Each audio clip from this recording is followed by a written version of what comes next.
Good morning. Steve Ray in Chicago with the morning grain calls. Well, markets are a little easier overnight. Beans down about a penny at 10.47. We've seen a low of 10.43 on the March. Corn down a penny at 4.86. We've seen a low of 4.82. And wheat's down 3 cents at 5.70 on Chicago March. And we've seen a low of 5.76. Outside markets, stocks are higher, the dollar's higher, crude's higher, and so is gold, making new all-time highs. And we've got coffee continuing to trade higher.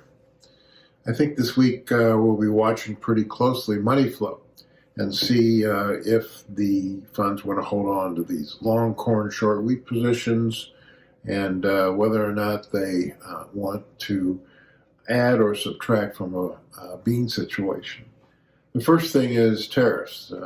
Trump will be imposing 25% tariff today on steel and aluminum imports.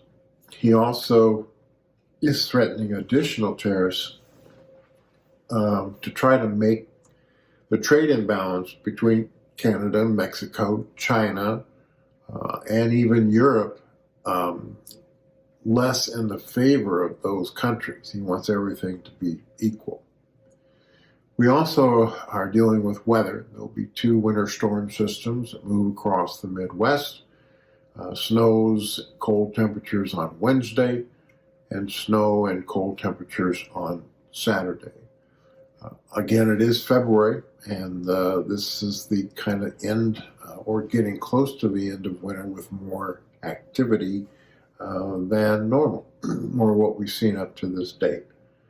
The Black Sea, we're seeing snow there that will cover and protect some of the vulnerable winter wheat there.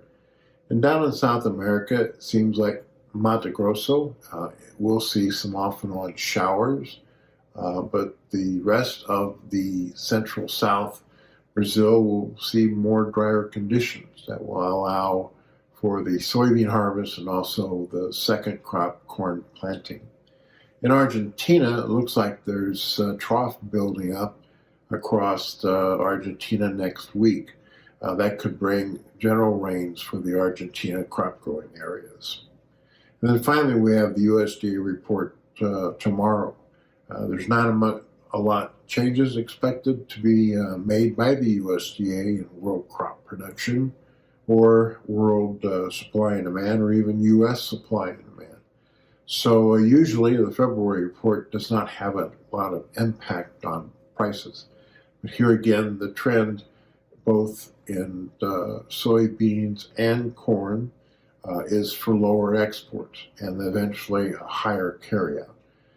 So I think that the fact that South American weather is improving probably helps that situation. So a little easier tone. We'll watch for the tariffs. We'll watch for the USDA report, we'll watch for money flow, and then we'll watch the weather, especially in South America.